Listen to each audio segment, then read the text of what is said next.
Hey everyone, this is Ask a Neuroscientist. On our panel today we have Jeffrey Kenzie and Megan Lewis and Linda Kim. And so here I have a list of all the questions you've asked us and we are responding. Drake Morgan wants to know, do microwaves affect the brain? So let's start with Jeff. Start with me. Well, from what I know, I remember my mom always told me not to stare into the microwave, but I didn't know if there's actually any truth into that. From my quick Google search and from what I know about microwaves, I don't think they do. I mean, I think everything's pretty contained. If we're talking about microwave ovens, everything's contained in the microwave. So microwaves have a big wavelength. So the little holes that are in the window of your microwave, they don't let microwaves escape. I think that's the point of those. You just stole my little answer. holes, right? Correct. Yeah. Oh, sorry, Jonathan. Yeah. Microwaves are lower frequency than UV or an infrared, Yeah. which makes them safer for humans as far as it's more containable. I would also say that microwaves we know are in cell phones in small amounts, and so that is concerning sometimes when this is a new technology that we are all using and they're in such close proximity to our brains. And I think microwaves also significantly can alter water, which is why they're great for cooking food. Mm-hmm. And our brains are really watery, Yeah. so Yeah. I don't think it's safe. But at the same time, we don't know the long-term effects of the small amount of microwaves that are coming from cell phones. I think there's also talk about cell phones.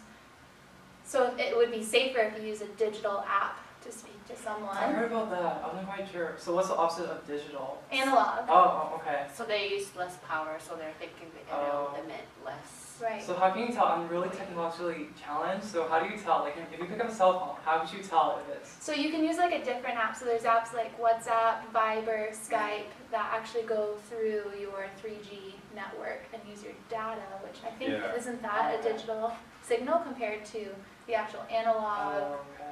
like kind of radio signal that you would get with a cell phone call. I honestly don't know. But it's still really small amounts, so I don't know. Yeah. But they say like going through satellite will probably use less power. Oh, I think it uses more power, and so that's the thing is like going through the satellite may actually Or increase. cell towers. Increase. I also read that like the microwave that's emitted from your cell phone is only when you're actually talking. Is that true? Okay. Did you guys know that? I think that it's actually active all the time because that's when it's constantly searching, like a microglia that's looking for information. It's constantly searching for that signal so that it knows when to ring when it gets the signal, I didn't know that. because it has to be listening for it. I guess it has to be listening for signals. Yeah. Right. Besides the cell phones, like Yeah. for cooking microwave, I think you're safe. Yeah. Yes. I think also what I was kind of thinking of when Jeff mentioned like long wavelength and holes, I kind of read somewhere there's something called Faraday cages. So it's exactly like a cage, and electromagnetic radiation actually just kind of bounce off the cage, or in this case, it'll stay in the cage because it's just contained. Right. So from what I've heard, like that's supposed to be really safe because it's got that containment around it. In our lab, we do a lot of electrophysiology patch clamping technique, and each of the rigs, which is where they look at the live cell, you have a Faraday cage around it to Oh, exclude okay. that microwave noise that you get from constant environmental. I didn't know that. Oh. Yeah. Every rig has a Faraday, to help.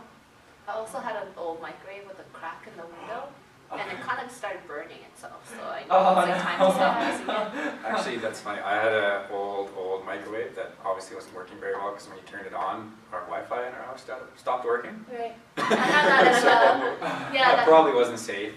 So, And the older microwaves, they have shown that they were highly correlated to infertility, that they could actually really affect fertility rates, but supposedly they have completely fixed that within the past 40 years, and so well, let's hope.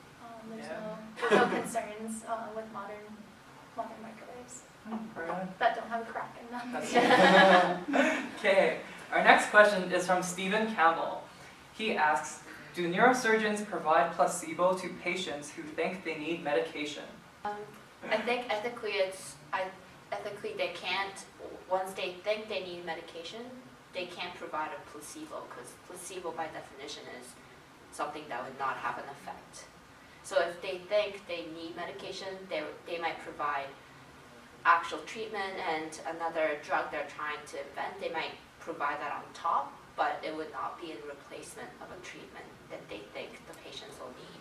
So in the clinical trials for drugs, for a new drug to be developed, they might actually blind themselves, so they don't even, if the scientist doesn't even know whether the patients in the studies are actually getting the drug or not, or the placebo or vice versa. And the patients, when they go into these studies, like agree that yes, this is an experimental drug, and they're pretty much at the last resort for these kind of treatments. So they know fully well that some of these drugs might be a placebo effect, Oh, or not okay. actual drug. I Yes. totally, yeah, so go ahead. I was just gonna say, like, placebos are mostly used for research when there's not like a proven therapy, like you said.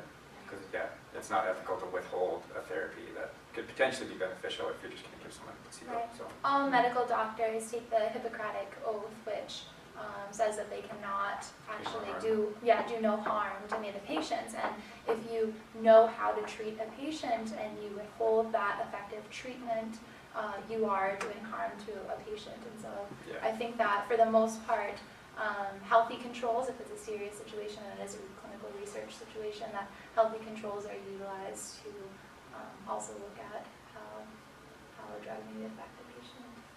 I don't think it's specific to neurosurgeons. I think like physicians in general sort of abide by that. They Right. provide the necessary treatment, and if there is a new drug on the market and they want to see if there's a significant difference, then they do a placebo compared to the drug and then see if there's a difference there. Right.